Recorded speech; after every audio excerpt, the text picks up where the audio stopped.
Good morning. So this is TFN week 2. We will be studying what is a concept. So we have talked about the concept, the propositions and definitions. Doon po sa unang lesson natin. So concepts are the building blocks of theories. Pag sinabi natin building blocks of theories, they are the scaffolding of theories. Okay? Hindi po tayo makakagawa ng isang theory without a concept or a concept analysis. It come from empirical phenomena or any abstraction of how a person perceives an object that is not physically present or observed, like charity, caring, or patience. So this one, a concept could be something that constantly bothers you. May it be a feeling, may it be something that you observe, that you want to know more about. It enhances one's capacity to understand the phenomena as it helps define the meaning of a word. So when you say a concept, it must be something that you wanted to make a theory. um, it must be something that you want to emphasize, to analyze, to prescribe, okay, and to know more, okay. So there are two types of concepts. We have the abstract. Ito yung mga sinasabi natin intangible. They are indirectly observed. It is dependent of time and place. Like for example, nandito, love, care, and freedom. So pag sinabi natin abstract, hindi natin siya nakikita, but they exist. What is our problem with abstract concepts is we could not see it. Okay, it's not directly observable. Like for example, they will tell you that they love you. For them, it's 100%. Pero ang tanggap mo parang 2% lang. So, the perception of a person who said the word I love you from the person who received the word I love you is magkaiba. Nagkakaroon tayo ng problema doon. Kasi nga, si abstract, hindi natin siya na-measure. So, hindi natin, might as well, it's true that hindi natin na-measure yung amount ng love ng isang tao pag sinasabi nilang I love you. When you say I care for you, paano mo masasabing you care for him? Nung binigyan mo ng bulaklak, nung tinext mo siya, nung sinabi mo magpalit siya ng damit? So how would you measure care? So wala po tayong way of measuring care, love, and freedom. Kasi ang freedom para sa iba, Independence Day, pinalaya ako. So freedom for me is nung pinalaya ako sa isang pagmamahal na hindi maganda. Yung iba, yung freedom is pag nakawala sa bilangguan.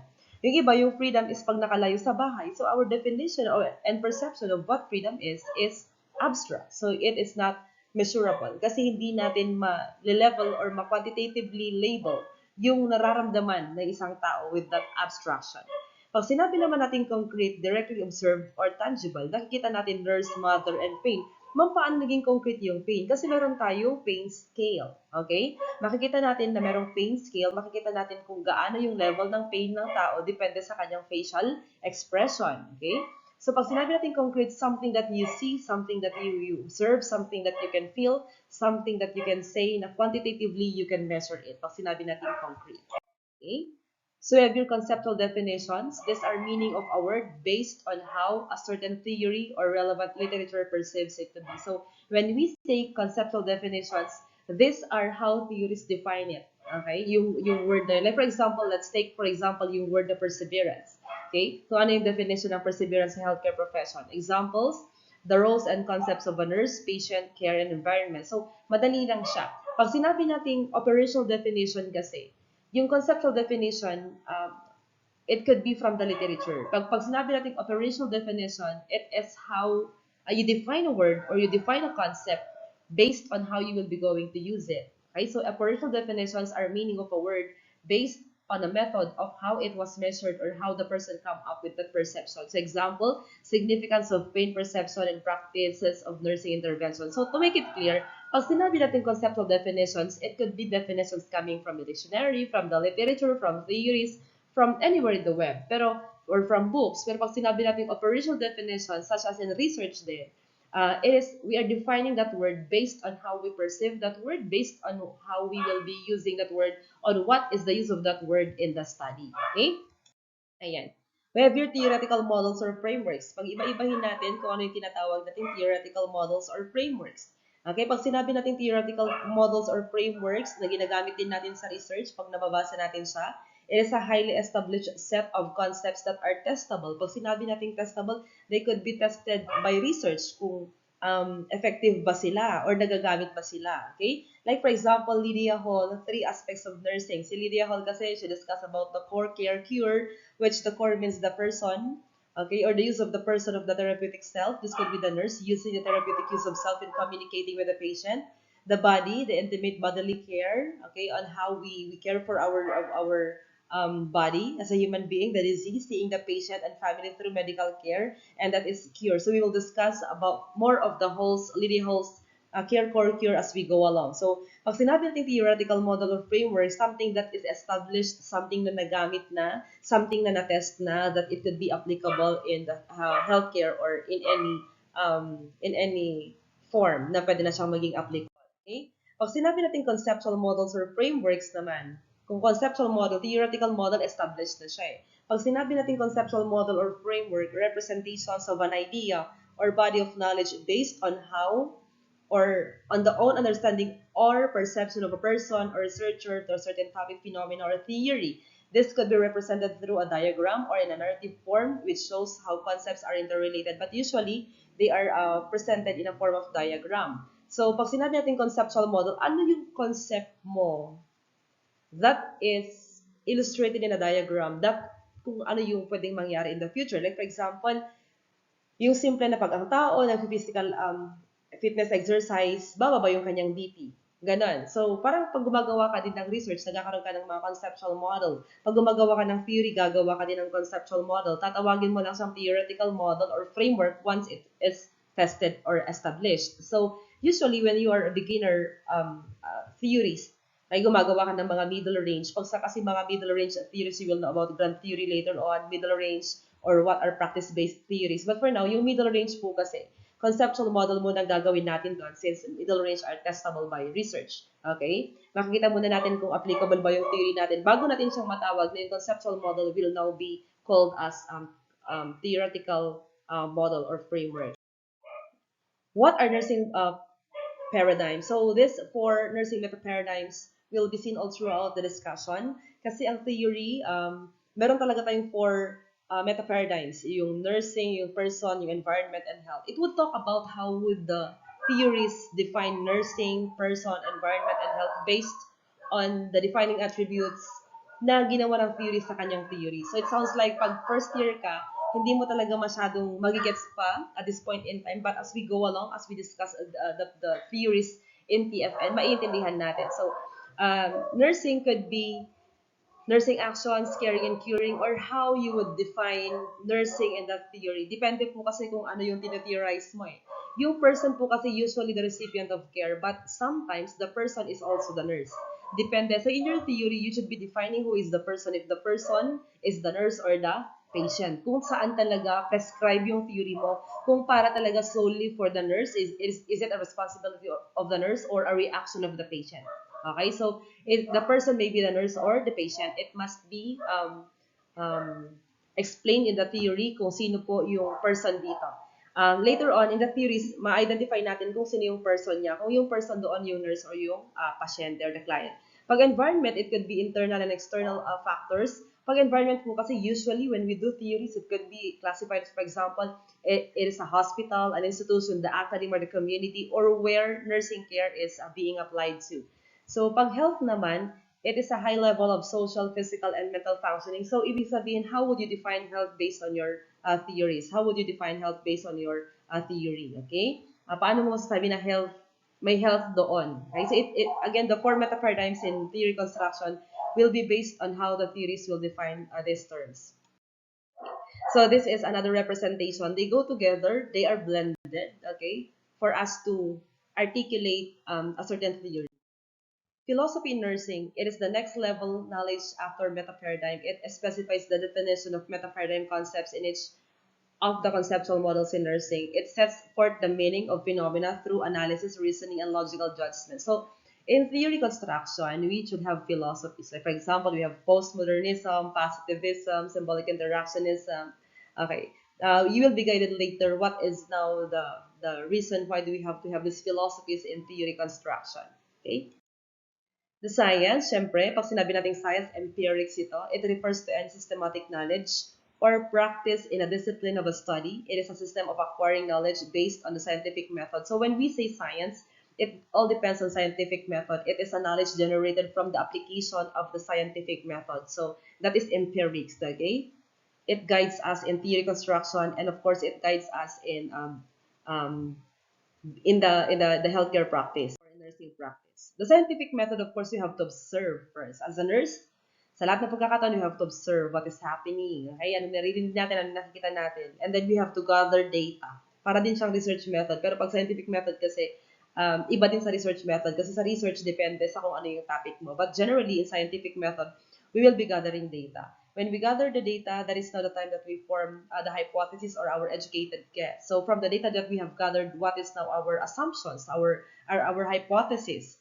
And then when you see something in there, you wanted to do one experimental investigation, okay? You have to experiment on the data that you have discovered. And then after experimentation, the results of the experimentation will now be guiding you in concluding or explaining the theory. But then again, not all theories are done with the scientific method kasi other theories could be formulated without doing or going into the scientific method. Okay, later on, the scientific method will be utilized in the improving the effectivity and efficiency of the theory. But for the scientific method, again, we have to observe and then gather data, and then we will form our educated guess or our assumptions or the things that we think that will happen. And then we have to experiment to prove our hypothesis or to disprove our hypothesis, and that is the time that we could be concluding, and that could be a guide in our theoretical explanation. So knowledge, okay, in general is or are information, skills, and expertise acquired by a person through various life experiences, through formal or informal learning such as formal education, self-study, and vocational. So, when we say, sige, basahin ko na lang muna lahat bago ko mag-explain, the abstract or workable understanding of a subject or idea, what is known in a particular field of a study, or there is no single classification on knowledge. So knowledge are the things that we get from our experiences, in all aspects, not only sa school, not only sa bahay, but our life experiences. This is very varied, okay? So when we say life experiences, from womb to tomb yan, kung ano yung experience mo everyday in all instances are all part of knowledge. Okay? Knowledge could not only be improving our intellect as a human being, but in general, it helps us to better our GMA or our general mental ability as a person. Pag sinabi natin kasing GMA, it doesn't talk about intelligence lang, pero our way of reasoning, our way of adapting, yung totality as a human being. So, knowledge are anything na nakikita mo, na nakukuha mo, na-learn mo, na-experience mo sa lahat ng bagay, hindi lang sa school. Okay? So, pag sinabi natin abstract or workable understanding of a subject or idea, yun yung mga bagay-bagay na feeling mo, nagkakaroon ka. Yung, for example, pag may nakita ka, your perception on that thing that you have seen is adding to your knowledge. Okay? Perception, achieving an understanding of a sensory data. When you perceive, your perception, for example, other people will perceive a person wearing a Nike shoes na mayaman. Yung ibang tao, ang perception nila mayabang. Okay, nakita niyo yung pagkakaiba. When you say everyone is entitled to their perception, okay? So ang perception, it does not depend on one idea lang. It depends on how people will perceive that thing. Kaya nga may mga tao na pessimist, okay? May mga tao na optimist, di ba? Depende kasi kung paano natin pino-perceive. Like for example, nakita mo yellow, tapos ang perception ng kasama mo yellow-green. So magkaiba talaga because everyone is unique. In TFN, I will now teach you that the uniqueness of the person. Okay? Everyone is unique. Wala talagang magkakatulad, walang magkakaparehong pangyayari sa buhay natin. What happened in the last 37 years of my life ay hindi na mauulit perfectly in the next years of my life. So we have here association, okay, combining of two or more concepts or ideas to form a new concept or for comparison. Like for example, resilience and perseverance. Ano yung pagkakaiba ng resilience and perseverance in healthcare? Learning, when we acquire new skills, information, and values, okay, additional din ito sa knowledge natin. Reasoning, it's a mental process of seeking conclusions through reason. Of course, when we reason now, it must be, again, based on facts. And communication, when we try to transfer data, and when we are communicating, basically, not only in theory construction that we are talking about, but as a nurse, when we are communicating, we have to make it sure that our patient understands what we are trying to tell them. Kasi baka iba nga yung perception nila. Our intonation of voice, the way we look at them. Kasi in different cultures in the world, hindi po pwedeng sa Pilipinas, eye-to-eye contact is honesty, di ba? Integrity sa ibang bansa. It could be a gesture of rudeness, lust, ganyan. So be careful of the culture of the patient when you are communicating. And when you are communicating for theory construction, as we go back in our topic, it should be um, of generality. So, ibig sabihin, ipakita mo sa kanila yung real picture ng theory. So, the way you communicate the theory, naiintindihan nila na hindi lang ikaw yung nakakaintindi. As in, grand theories kasi mahirap talaga silang intindihan kasi the only person who truly understands the wholeness of the theory is the theorist himself or herself. Sources of knowledge, traditional nursing practice that is passed down from generation to generation. It has been always practiced that way. Okay, ibig sabihin yun yung nakita, ito yung ginagawa namin ever since 19 kupong-kupong or ever since before pa. Ito yung ginagawa namin pag may masakit sa may masakit sa bahay, pinapahilot namin, nag-aano kami ng asin, naglalatag kami ng bawang, bigas at saka asin. Sa hospital naman, ito yung ginagawa namin pag may fever, naglalabar kami ng pasyente. Traditional knowledge, okay? Ibig sabihin yun yung mga practice na ayaw nilang pakawalan kasi naniniwala sila that these practices are effective. But then again, here comes the evidence-based practice telling us that some of our traditional knowledge are not really applicable at the moment. Okay? Authoritative knowledge, it is the idea by a person of authority which is perceived as true because of his or her own expertise. Like for example, kayong estudyante namin, pag nanonood kayo ng video namin, naniniwala kayo na totoo yung sinasabi namin because you see as a person of authority. Naniniwala kayo kasi kami yung naunang nag-take ng board exam, kami yung naunang nandito. Like for example, nakita mo yung nanay mo, authoritative knowledge pa rin yan kasi you believe in that information because it came from your parent or your mother or your father. Scientific naman is a type of knowledge which came from a scientific method through research. These new ideas are tested and measured systematically using an objective criteria. So sa lahat ng sources ng knowledge talaga, ang pinakamataas is the scientific kasi it is based on research.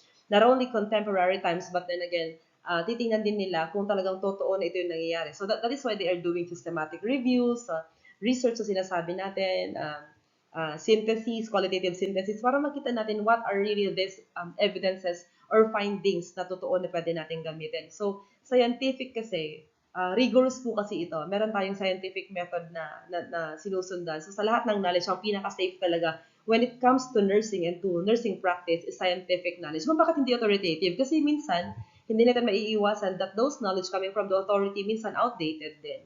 So, pinakamaganda na basis natin when it comes to nursing practice for the refinement of nursing practice for the benefit of our patient is the scientific knowledge. Okay? Pag estudyante ka, pinakamaganda, naniniwala ka scientific knowledge. Kaya pag magtatanong ka sa mga classmate mo, is that scientific? Is that authoritative? Or is that traditional? Ayun kasi yung practice sa hospital, traditional yan.